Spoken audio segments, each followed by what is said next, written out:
cuántos años tiene la humanidad, pero es un error. ¿Sabe por qué? Porque en los tiempos bíblicos se acostumbraba que de pronto entre este nombre y este nombre podían pasar 3, 4, 5 generaciones. Es decir, que pueden haber cientos de años de diferencia, hasta 1000 años. ¿Por qué? Porque el que hacía una genealogía, por ejemplo, si yo quería mencionar a Nimrod, yo lo único que quería demostrar era que Nimrod pertenecía a la línea familiar directa de Adán. Pero entre Adán y Set, de repente podían haber, podía ser bisnieto, podían haber pasado varias generaciones. Sí lo captan.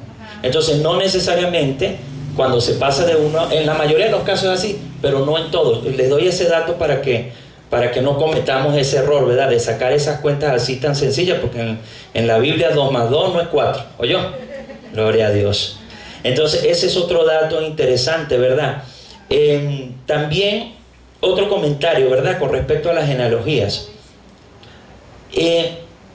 Se acostumbraba también en épocas, tiempos bíblicos, a que se podría llamar hijo a un bisnieto, a un tataranieto, y se le decía hijo simplemente porque pertenecía a la línea directa familiar. Yo les voy a dar un ejemplo bíblico.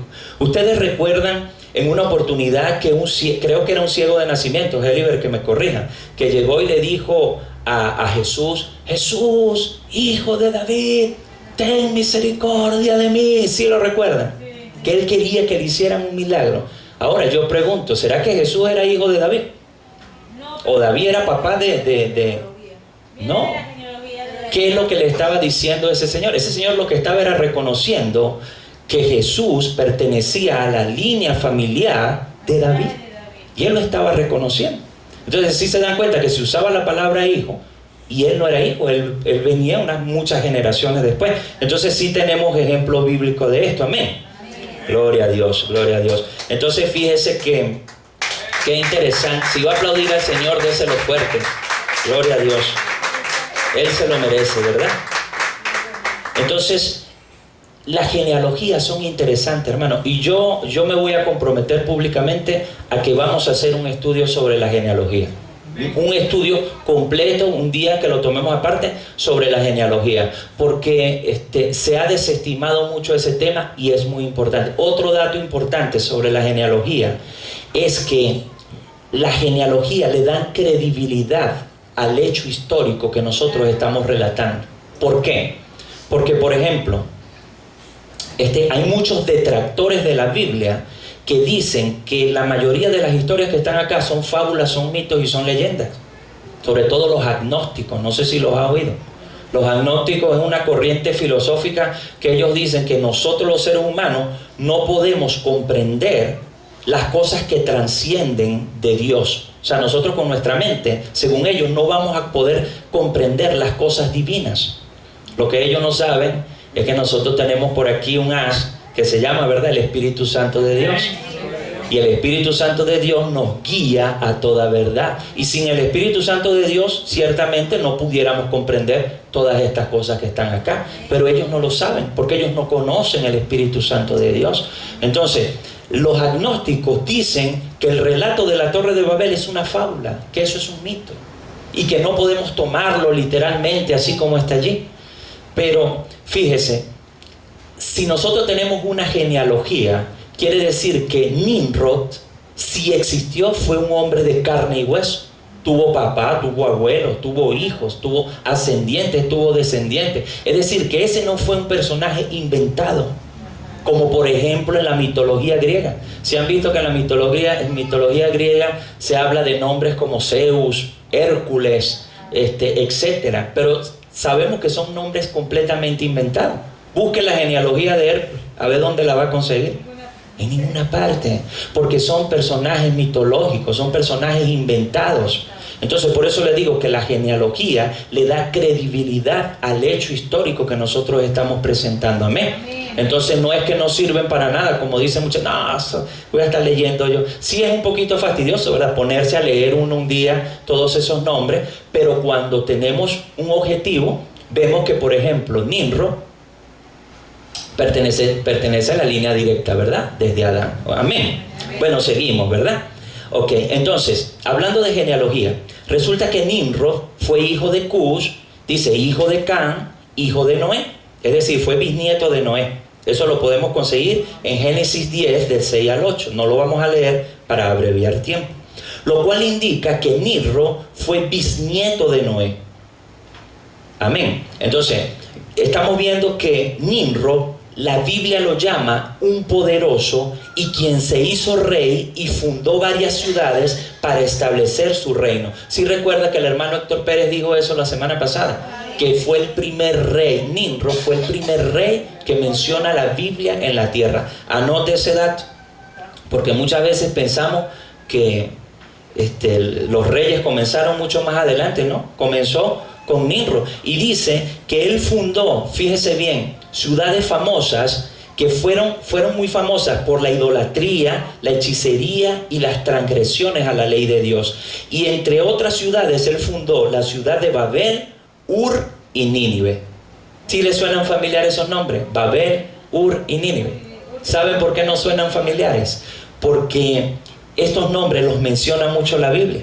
No sé si usted recuerda que dice allí en el libro de Génesis, de 12 en adelante, dice que Abraham vivió en la tierra de Ur de los Caldeos, y de eso va a hablar la pastora Mariluz, si Dios lo permite, la semana próxima, ¿verdad? Ella le va a tocar hablar del tema de Abraham, que es un tema bastante extenso, ¿verdad? Entonces, sí, la Biblia menciona mucho Ur, Nínive, Babel, ¿verdad? Eso lo podemos conseguir Génesis 10 del 8 al 12 también, para que vayamos abreviando. Bueno, entonces volvamos a Génesis 11. Ubíquese allí y yo lo voy a leer del 1 al 4. Dice así: hubo un tiempo, Génesis 11:1, en que todos los habitantes de la tierra hablaban el mismo idioma, ¿verdad? Y usaban las mismas palabras. Al emigrar hacia el oriente, encontraron una llanura en la tierra de Babilonia y se establecieron allí. Comenzaron a decirse unos a otros: vamos a hacer ladrillos y endurecerlos con fuego. En esa región se usaban ladrillos en lugar de piedra, y la brea, que era una sustancia viscosa de origen orgánico y de color negro, se usaba como mezcla. Yo les traje una foto hoy de la brea, no sé si, bueno, acá está, gloria a Dios que la tenemos. Era una sustancia, ¿verdad?, de color negro, era viscosa, ¿verdad? Es una sustancia orgánica, una sustancia que se encuentra allí en la tierra. Y en esa región con la que construyeron la Torre de Babel, usaron ladrillos en lugar de piedra y usaban la brea, porque eso era lo que se conseguía en ese lugar y les servía para... Entonces me pareció interesante que conseguí esa foto y se las traje para que la viéramos. Amén. Eso también fue lo que se usó para calafatear el arca de Noé también, porque se dice que tiene propiedades, ¿verdad? Cuando uno se moja, impermeable, pues, para impermeabilizar. Entonces, eso ayudó a que el arca, por supuesto, no se hundiera, ¿verdad? No sucumbiera en el agua. Amén. Entonces, sigo en el versículo 4. Entonces dijeron: vayamos, construyamos una gran ciudad para nosotros, con una torre que llegue hasta el cielo. Eso nos hará famosos, escuche bien, y evitará que nos dispersemos por todo el mundo. Amén. Entonces, fíjense, en este pasaje, hermanos, podemos ver varios aspectos interesantes que vamos a ir desglosando poco a poco. Lo primero que podemos decir con respecto a este relato es que la construcción de una torre, yo pensé que estaba la torre allí. La construcción de una torre en sí, hermano, no tiene nada de malo ni pecaminoso. Yo cuando hacía el estudio yo decía, pero ¿qué puede tener de malo construir una torre? ¿Cierto? No tiene nada de malo, no tiene nada de pecaminoso. De hecho, hoy en día se construyen altos edificios y ciudades, lo que llamamos nosotros rascacielos, ¿cierto? Los rascacielos no tienen menos de 100 pisos, al menos los que yo conozco, ¿verdad? Entonces, ¿por qué se construyen los altos edificios y los rascacielos? Se construyen porque ya no hay más espacio donde expandirse las ciudades, porque la densidad poblacional es tan grande que ya no queda espacio físico. ¿Y qué tienen que hacer las ciudades? Las ciudades tienen que expandirse y crecer verticalmente, es decir, hacia arriba. Pero cuando uno se pone a ver y uno analiza la situación de los descendientes de Noé, uno no puede dejar de preguntarse ¿Qué necesidad tenían ellos, hermano, de construir una torre en medio de la llanura del Sinar? ¿Será que había mucha población allí? Era una llanura, hermano, ahí no había nada. Eso es como dirían coloquialmente por un peladero de chivo allí. Exacto. Entonces, ¿por qué ellos, qué necesidad tenían de construir una torre? Si lo que tenían que hacer era expandirse, como les había ordenado el Señor. Entonces, me gustaría que por favor alguien me leyera Romanos 15:4. Romanos 15:4. Alguien que busque, que sea rápido buscando allí en la Biblia. Romanos 15:4. Y le voy a recomendar que si usted acostumbra a anotar, grábese este versículo porque es uno de mis favoritos. Y yo desde que lo vi, mire, yo me lo aprendí. Romanos 15:4.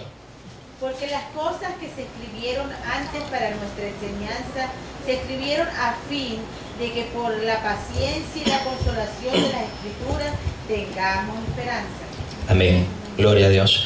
Yo se lo voy a repetir. Mire lo que nos enseña Romanos 15:4. Dice, porque las cosas que se escribieron antes para nuestra enseñanza se escribieron, a fin de que por la paciencia y la consolación de las Escrituras tengamos ¿qué? Esperanza. Este es un versículo hermoso, hermano. Yo desde que lo vi, yo me lo aprendí y es uno de mis favoritos. Entonces, dése cuenta que la misma Escritura nos revela en el libro de Romanos que todas las historias que Dios permitió que se escribieran acá en este libro, Él lo permitió porque Él quería que a través de estas historias se transmitiera una enseñanza para nosotros. Y que a través de esta enseñanza nosotros tuviéramos esperanza. Amén. Entonces, quiere decir, hermano, que no fue que un día se despertó Moisés y en la mañana y que entonces se estiró allí, se rascó la cabeza y la barriga y de repente dijo, voy a inventarme una historia hoy aquí para agregarla aquí en el libro de Génesis. No, hermano.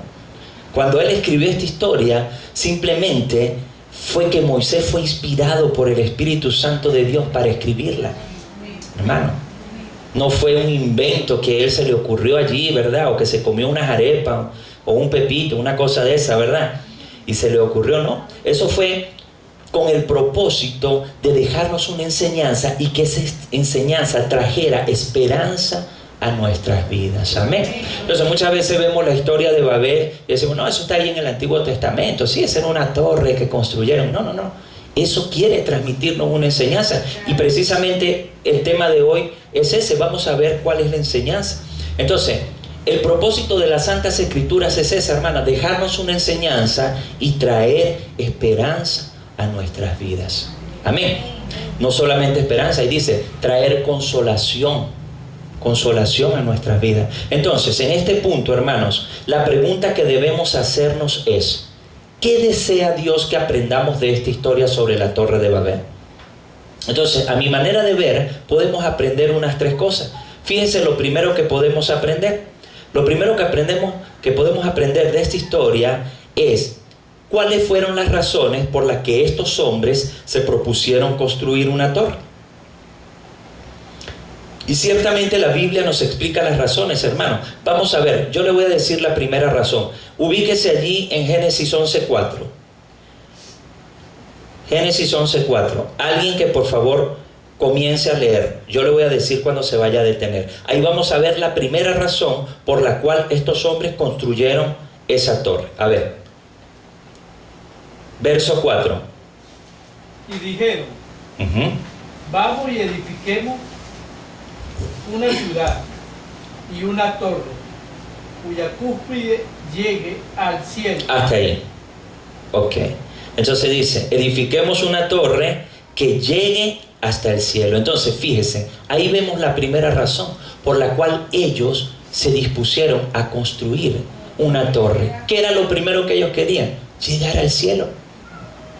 Ellos querían llegar al cielo. Entonces, cuando uno dice, querían llegar hasta el cielo. Entonces, cuando uno entiende, hermano, las razones por las cuales estos hombres se motivaron a construir la torre, uno inmediatamente puede entender también por qué Dios se molestó tanto con ellos. Cuando yo entendí esa primera razón, yo dije, ok, ya sé por qué Dios se molestó tanto. O sea, ¿qué quiere decir, hermano? Que estos hombres quisieron alcanzar el cielo Hoy en día usted y yo sabemos que la única forma de alcanzar el cielo, ¿cuál es? Jesucristo, ¿verdad? Hoy en día Dios nos lo ha revelado. Pero saben, en los tiempos de Noé, lo único que Dios demandaba del ser humano para poder alcanzar el cielo, ¿qué era? Obediencia. Esa era la forma en la cual ellos podían alcanzar el cielo, a través de la obediencia. Entonces, resulta que estos hombres lamentablemente decidieron hacer su propia voluntad, pasando por alto el mandamiento que Dios le había dado a Noé y a sus hijos, que era fructificarse, multiplicarse y llenar ¿qué? Toda la tierra. Amén. Quiere decir que ellos se rebelaron contra Dios, y Dios consideró esto, hermano, una insolencia. Para Dios esto significaba una insolencia. O sea, ¿cómo van a pretender ellos alcanzar el cielo? O sea, si lo único que tienen que hacer es obedecerme a mí. Entonces podemos observar hoy en día, hermano, que la mayoría de los seres humanos tratan de alcanzar el cielo de diversas formas. ¿Sí se ha dado cuenta que hay gente que quiere alcanzar el cielo a través de las obras? No, yo hago buenas obras y yo alcanzo el cielo. Hay gente que está tratando de alcanzar el cielo a través de las religiones. Otras personas están tratando de alcanzar el cielo a través, por ejemplo, del ocultismo. Hay gente que trata de alcanzar el cielo a través de la ciencia, que ellos dicen que van a alcanzar también la vida eterna. En estos días vi un artículo por allí que decían que ya van a lograr que el hombre viva más de 200 años. Entonces, a través de la ciencia, muchos quieren alcanzar la vida eterna y dicen que hasta el cielo también. Muchos a través, inclusive, de lo que se conoce hoy como la nueva era. No sé si ha oído nombrar ese movimiento, que también ellos dicen que a través de ese movimiento se puede alcanzar la vida eterna, etc. Entonces, lo cierto es que mientras el hombre hace esto, ¿verdad?, termina cada día confundiéndose más y más, así como los descendientes de Noé. Exacto, quisieron alcanzar el cielo y lo que hicieron fue terminar completamente confundidos. Y fíjense lo que dice Juan 14:6. Juan 14:6 nos dice: Jesús les dijo, yo soy el camino y la verdad y la vida. Nadie viene al Padre sino por mí. Es decir, que solo existe una forma de llegar al cielo, ¿verdad? Jesucristo, amén. Claro, por supuesto, cuando Noé, Dios demandaba obediencia, ¿verdad?, para alcanzar el cielo. Hoy demanda fe en su Hijo Jesucristo. Y no solamente fe, porque por la fe aceptamos y somos salvos, pero también demanda lo mismo, demanda obediencia también. Porque si recuerdan, Jesucristo lo dijo en muchas oportunidades, que obediencia quiero y no sacrificio, decía él. Y el que va a estar en el cielo es el que hace la voluntad de mi Padre, decía él. Amén. Gloria a Dios. Entonces, sí vemos que la primera razón por la cual construyeron la torre fue porque ellos querían y se propusieron en su corazón alcanzar el cielo. Por eso les decía ahora que no es la primera vez que el hombre ahorita en el 1969 quería alcanzar, ¿verdad?, el espacio, el cielo, esas cosas. No, ya esto estuvo en el corazón del hombre acá, en la Biblia, no es nada nuevo. La segunda razón por la cual se construyó la torre, ¿verdad?, que no me la pusieron allí atrás, la tenemos allí mismo en el verso 4. Por favor, hermano Domingo, siga leyendo la otra porción. Yo le indico cuando se detenga. Amén. Verso 4. Si quiere lo vuelve a leer desde el principio. Amén. Ajá. Y dijeron, vamos y edifiquemos una ciudad y una torre cuya cúspide llegue al cielo, y hagamos un nombre, por si fuéramos esparcidos. Hasta allí. Ok. Ese es Reina Valera, ¿verdad? Amén. Ok. Las otras versiones, si alguien tiene una que no sea Reina Valera, ¿será que la puede leer? ¿Alguien tiene alguna versión que no sea Reina Valera? Dice allí que los hombres, ¿verdad?, buscaban hacerse un nombre famoso. Ellos dijeron, vamos a construir una torre que llegue hasta el cielo para hacernos un nombre famoso en todo el mundo. Entonces, la segunda razón por la cual ellos construyeron la torre era que ellos buscaban hacerse famosos. Amén. Gloria a Dios. No se lo reveló carne ni sangre, hermano. Entonces uno dice, ok, querían hacerse famosos. ¿Usted sabe cómo se llama eso? Vanagloria. La misma palabra lo indica. Gloria vana, es una gloria vana, vanidad de vanidades. Ellos, además de tener la insolencia de querer alcanzar el cielo por sus propios medios, tuvieron la desfachatez de quererse a ser famoso ante todo el mundo. Entonces, obviamente a Dios le desagradó todo esto. Eso se llama vanagloria, es decir, que ellos querían, o decidieron, mejor dicho, exaltarse a sí mismos antes que a Dios. Ellos se querían exaltar a sí mismos. Entonces, podemos decir que esta era una sociedad antropocéntrica. Si quiere lo anota, antropocéntrica. ¿Qué quiere decir antropocéntrica? Que ellos tenían al hombre en el centro. En lugar de ser teocéntrica, que es teniendo a Dios como el centro de sus vidas. Amén. ¿Sí lo vemos? Entonces ellos querían colocar al hombre en el centro. Eso se llama egocentrismo, lo acaba de decir de la hermana. Y vamos a ser honestos, hermanos. Ciertamente debemos reconocer que el egocentrismo o la vanagloria constituyen parte integral de la naturaleza humana, ¿cierto? Vamos a ser honestos. De verdad que nos gusta sentirnos importantes. A nosotros nos gusta el reconocimiento. Cuando usted está haciendo un trabajo, es algo inherente en el ser humano, quererse sentir importante, querer sentir que lo están reconociendo. Pero fíjese algo, esa propensión nos puede llevar al engaño. ¿Y usted sabe de dónde proviene el engaño? Del enemigo, hermano. Esa propensión que tenemos, Satanás la conoce, esa debilidad, como nos gusta que nos adulen, nos gusta que nos digan que bien lo hace, etc. Esa propensión nos puede llevar al engaño. Porque queremos. ¿Qué fue lo que hizo que ellos quisieran hacerse famosos? Esa propensión que había en el corazón. Y Satanás se aprovecha de esas cosas. Por eso es que yo digo que los pastores deben cuidarse mucho, los ministros, los líderes. ¿Por qué? Porque si dio una prédica o dio una enseñanza y cuando se bajó de aquí, vienen todos los hermanitos, entonces empiezan a felicitarlo. Hermano, qué prédica más. Y entonces se empieza a tomar esos aplausos para él. Entonces eso es muy delicado. Porque Satanás, podemos dar cabida al enemigo para que se meta por allí. Porque toda la gloria y la honra son para nuestro Señor Jesucristo. Amén. Gloria a Dios, gloria a Dios.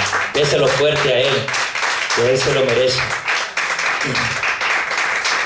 Bueno, seguimos. Fíjense que el apóstol Pablo instruyó a Timoteo en cuanto a la ordenación de obispos o supervisores, para que usted vea de que lo que estoy hablando es cierto. Miren lo que le decía Pablo a Timoteo, de que un obispo, llamémoslo líder, ministro, etc., miren los requisitos que debía tener. Pablo le decía, no debe ser un neófito. Eso se encuentra en 1 Timoteo 3, del 6 al 7. No debe ser un neófito. ¿Usted sabe lo que es un neófito? Un novicio, un iniciado, una persona que no tiene mucha experiencia. Digamos un cristiano que de repente esté comenzando, tenga apenas un año, y usted lo va a colocar como un ministro, como un líder. Pablo decía, no puede ser un neófito. ¿Por qué? No sea que envaneciéndose caiga en la condenación del diablo. Si se da cuenta que el mismo apóstol Pablo lo advierte. Envaneciéndose, es decir, que cuando nosotros nos envanecemos, cuando caemos en la vanagloria, caemos en condenación del diablo. Sí podemos ver que estos hombres cayeron inmediatamente en la condenación de Satanás. Fue una trampa de Satanás. Amén. Entonces, lo que podemos aprender acá en esta segunda parte es que todo hijo de Dios debe tenerle a Él como el centro de su vida. Amén. Ellos no lo tuvieron. Ellos quisieron ser, los seres humanos, el centro de su vida. Y fíjense lo que dice Gálatas 2:20. Dice, con Cristo estoy juntamente crucificado. Ya no vivo yo, mas vive Cristo en mí. Amén. Si se da cuenta que una persona que piense de esta manera, ya no vivo yo, vive Cristo en mí, es una persona teocéntrica, que tiene a Dios como el centro de su vida, tiene a Cristo como el centro de su vida. Es una persona que no es egocéntrica, no es egoísta. Ya esa persona murió para sí mismo, murió a la carne. Esto no es fácil. Esto que dice Gálatas acá 2:20 no es fácil. Pero esto es lo que debemos nosotros hacer, morir a nosotros mismos y que sea Dios el centro de nuestras vidas. Saben, mire, lamentablemente la vanagloria está haciendo que hoy en día caigan grandes ministerios. Yo no quise mencionar nombres, pero usted se mete en internet y va a ver cómo grandes hombres de Dios con grandes ministerios, con años, 20, 30, 40, 50 años de ministerio, han caído, hermano, lamentablemente por la vanagloria. Y yo los he visto en televisión, en canales cristianos. Y una cosa, hermano, que la vanagloria y el egocentrismo destruyen mucho a la persona, obviamente a la persona que es egocéntrica y a los que están alrededor de ellos. Claro que sí. Está está engañando y engañándose a sí mismo, entonces destruyen mucho. Por lo menos en el caso de un pastor, ejemplo, que sea egocéntrico, el primero que está engañándose y dañándose es él, y está dañando también al grupo que él está presidiendo. Amén. La iglesia que el Señor está dando. Así es, así es. Fíjense está que asesinando las almas prácticamente. podemos ver, yo he visto en canales cristianos, no voy a mencionar tampoco cuáles son, ustedes saben, y he visto pastores, ministros, que usted los ve ahí con las multitudes, y no estoy exagerando, porque así abren los brazos. Cuando se hacen los milagros que Dios hace, ellos abren los brazos y se pavonean, parecen unos pavos reales.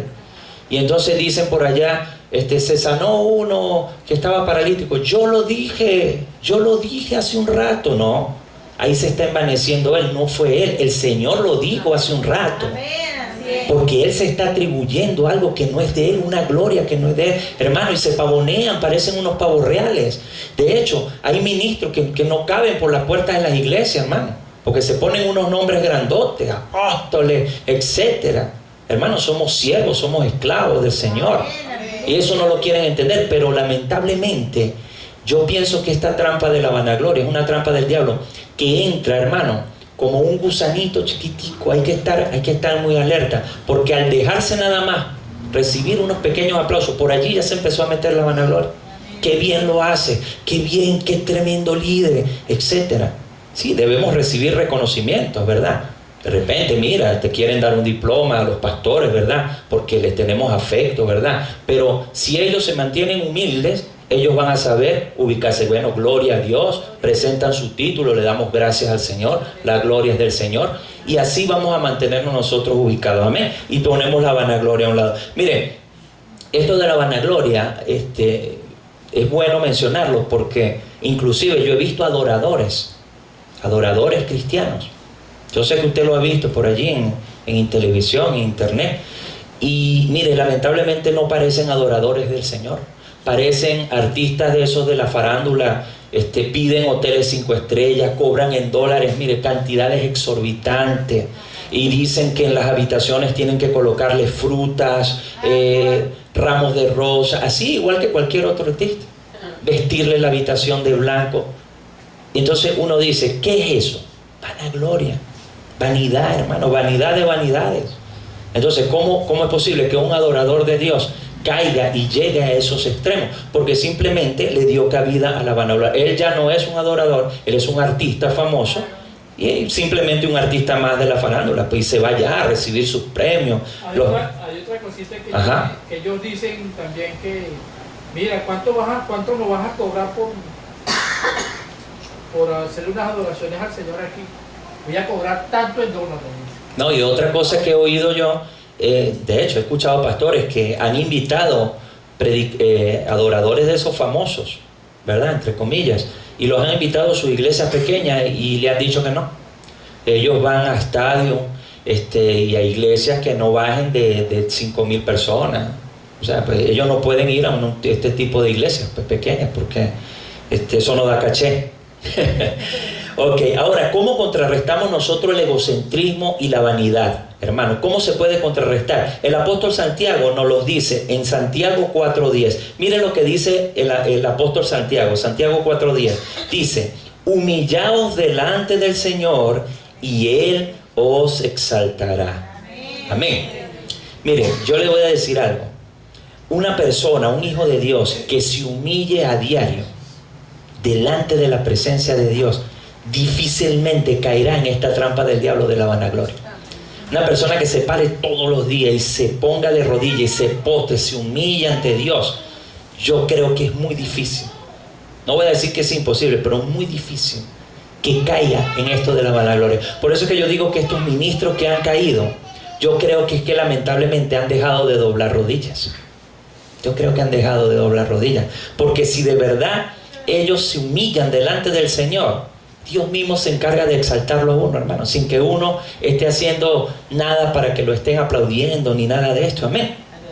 Por eso es que yo siempre he dicho algo, hermano, esto no lo iba a decir, pero yo digo, estos ministros que tienen ese don de sanidad, ¿verdad? Que usted los ve haciendo esas campañas grandotas y donde viene todo ese poco gente a los estadios y cámaras de televisión. Yo algunas veces me he hecho esta pregunta, yo digo, ¿y por qué esos ministros, si tienen ese don de sanidad tan bueno, por qué no se van a los hospitales?